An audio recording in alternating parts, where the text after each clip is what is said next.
Oui, bonsoir la mère, bonsoir. Que la grâce et la paix et les multiples bontés du Seigneur te soient abondamment multipliées à toi et à toute ta maison. Je viens témoigner la guérison miraculeuse de mon fils. Et cela est arrivé quand j'écoutais le live. Je crois que c'était le samedi. Et, pendant que j'étais en train d'écouter, il y a une maman, la maman qui est de la bien-aimée sœur, je ne sais pas trop si c'est la sœur Valérie. Euh, Elle était en train d'expliquer tout ce qu'elle faisait. Bon, je ne sais pas trop comment appeler ça. Je sais qu'elle était en train d'expliquer tout ce qu'elle faisait. Et je parle de la maman que le frère Junior a dit qu'on doit désormais s'occuper d'elle. Et voilà.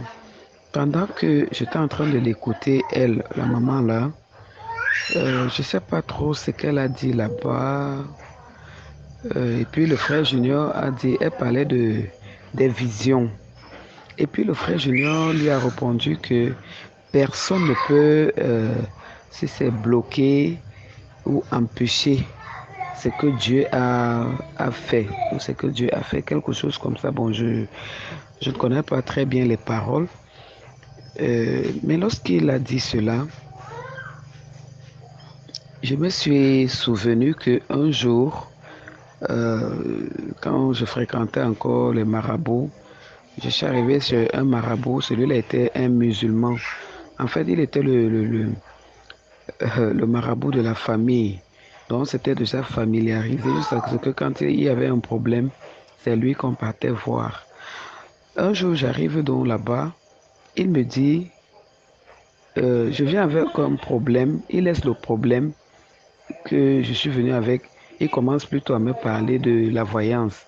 Il me dit que la voyance, la voyance, je suis, ou bien que je serais voyante, quelque chose comme ça. Et sans te mentir, maman Grâce, je haïssais ces choses-là. Je haïssais tellement ces choses-là. Au point où, lorsqu'il a sorti ça de sa bouche, mais il y a quelque chose que je ne comprenais pas. Non seulement je haïssais, mais quand il y avait un problème, c'est lui qu'on partait voir. Alors quand il a dit ça, je, je n'ai pas aimé. Et puis je lui ai dit, après c'est comme s'il a ressenti que je n'avais pas aimé. Il m'a donc fait la proposition que si je veux, on peut bloquer. Et lui, c'est seulement sorti dans ma bouche que bloque. Alors, lors du témoignage de la maman, je ne sais pas si c'était un témoignage ou elle expliquait des trucs. Lorsque le frère Junior a parlé ainsi, je ne sais pas ce qui s'est passé. J'ai senti tout mon être a commencé à trembler. Ça a commencé d'abord par ma main droite. Ma main droite a commencé à trembler seule, au point où j'ai attrapé avec la main gauche. Pendant que j'attrape, je commence, mon corps est seulement en train d'être glacé, en même temps d'être chauffé, en même temps de. En fait, j'ai commencé à être saisi. L'onction a commencé à me secouer, à me secouer. Pendant que ça me secoue comme ça, j'étais assise. Je dis que je ne parvenais plus à rien. J'étais seulement là. Ça m'a secoué, secoué, secoué, secoué. Comme j'étais à la véranda, sur ma véranda, et puis il y avait les enfants, moi je me suis dit que ça devait s'arrêter à un moment. Même pas. Parce que j'étais en train en même temps de rendre grâce au Seigneur de ce qu'il a restauré tous mes dons. J'étais en train de lui rendre grâce. Pendant que je rendais grâce comme ça, c'est comme ça que ça montait davantage. Ça montait davantage. Alors, depuis près de 3 semaines, je suis à la maison avec l'enfant qui est malade, mon fils. Il est menacé, il chauffe et il maigrit. Et tu le regardes, tu vois, il blanchit. je l'ai appelé dernièrement, j'ai regardé, j'ai constaté qu'il n'y avait pas le sang. J'ai commencé à interroger le Seigneur. Je n'arrêtais pas d'interroger le Seigneur. Mais Seigneur, qu'est-ce qui ne va pas avec cet enfant? Seigneur, qu'est-ce qui ne va pas avec cet enfant? Qu'est-ce qui ne va pas, Seigneur? Mais il ne me disait rien. Je n'arrêtais pas de l'interroger. Et quand il fallait prier, on priait. Mais il était toujours menacé, toujours menacé, toujours menacé. Il a fait 3 mois, pardon, 3 semaines, étant toujours menacé ainsi. Alors pendant que l'onction m'agitait ainsi et que je me suis dit que ça devait s'arrêter d'un moment à l'autre, j'ai constaté que ça ne s'arrêtait pas et que, au contraire, ça augmentait plutôt. Et j'ai vu que les enfants me regardaient déjà. Je me suis donc levé, je suis allé dans la chambre. Étant dans la chambre, j'ai commencé à monter, faire les va-et-vient, tout en rendant toujours grâce au Seigneur. Le corps qui n'allait pas, tout ça. J'étais bizarre, j'étais bizarre, j'étais bizarre. Ça ne faisait que augmenter, ça ne faisait que augmenter. Et subitement, j'entends dans mon esprit que appelle l'enfant qui est malade là. Dès que j'ai entendu, je n'ai même pas raisonné. J'ai seulement appelé son prénom. Je l'ai appelé, j'ai seulement dit Joël. Quand je dis Joël, je ne sais même pas s'il m'a répondu. Dès que j'ai dit Joël, et puis j'ai dit viens ici. Dès qu'il arrive devant moi, la mère, j'entends seulement que embrasse-le très fort et serre-le. Je l'ai tenu comme ça, je l'ai embrassé. Je l'ai serré. Quand je l'ai serré, je n'ai rien dit parce que je n'ai pas entendu que parle.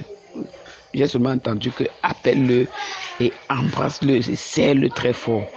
Je l'ai appelé, je l'ai embrassé, je l'ai serré très fort. Pendant que j'étais en train de le serrer, l'onction était là, l'onction était là. À un moment, je l'ai tellement serré. Après, j'ai senti comment l'onction a commencé à baisser un tout petit peu.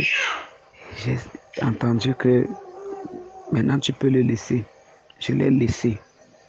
À ma grâce. Depuis samedi, l'enfant, quand j'ai fini, il est sorti. Et ça se passe comme ça samedi, si je ne me trompe pas. Le même samedi, dans la soirée, j'étais assise là, dans la chambre. J'avais fini de lire un peu et j'étais assise, je crois que je méditais. L'enfant est venu, il a voulu se coucher sur le lit, je lui ai dit non. Il a donc étalé la natte au sol. Il s'est couché. Quand il s'est couché, il a dormi 45 minutes. Quand je dis 45 minutes, c'est peu. Parce que ce jour-là, son papa était en assemblée. Moi, je ne suis pas allé en assemblée ce jour-là. Son papa est... Quand j'appelle, il me dit, on vient de finir avec l'assemblée. Il était quelque chose comme 20h30 ou 20h45, donc 21h moins. Le temps de rentrer, le temps de tout, je ne sais pas trop de ce qu'il faisait encore. Quand il arrive ici à la maison, il est 22h et quelques. Et pendant que j'appelais son papa ici, l'enfant était déjà couché depuis, il dormait. Malgré tous les bruits que ses frères faisaient et tout ce qu'on se disait, l'enfant dormait. Je l'ai même appelé un moment, il n'a pas compris. Il dormait, je dis que le sommeil était profond. Il a dormi comme ça là, jusqu'à quand le moment est arrivé, son papa est rentré. Son papa en entrant, il venait à peine de se réveiller et il s'est réveillé seul. Depuis le jour là, Jusqu'aujourd'hui où je te parle, l'enfant est guéri. Je dis l'enfant est guéri. Il s'est levé le matin. L'enfant que je regardais avec la mine bizarre, avec la blancheur et tout, avec étant faible, je dis il était devenu fébrile. L'enfant est plein de force. La mine est revenue. Il est bien. Et vraiment, je rends grâce au Seigneur. Et comme l'homme de Dieu, Papa Junior, dit souvent, la religion est terminée. Je confirme que la religion est terminée et que toute la gloire soit rendue à notre merveilleux Père dans le précieux nom du Seigneur Jésus-Christ de Nazareth. Amen.